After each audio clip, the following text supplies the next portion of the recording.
নাম কি জানেন? Fire extinguisher. এটা 1 বছর মেয়াদ থাকবো।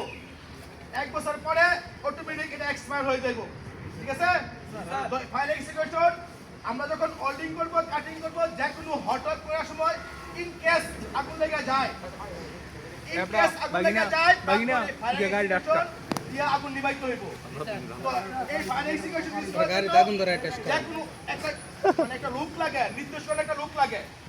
যে ব্যক্তি শুধু ফায়ার এক্সটিংগুইশার ইউজ করতে পারবো, ওই ব্যক্তি শুধু ফায়ার নিভাইতে পারবো। তো এরকম যে লুক এই অথরাইজ আছে, এই লুক ইউজ করতে পারবো। ইন কেস আপনারা যখন মাঝে মাঝে কাজ করবেন, জায়গা যায়, ওই লুক নাই, তো সেই ক্ষেত্রে আপনাদের শিখাইতেছি এই ফায়ার এক্সটিংগুইশার কিভাবে ইউজ করতে পারবেন। ঠিক আছে? প্রথমত আপনার এই সেফটি গার্ড করতে হইব। ঠিক আছে? এটা হচ্ছে সেফটি গার্ড, সেফটি পিন। ঠিক আছে? এটা খুলতে হইব। বুঝলা?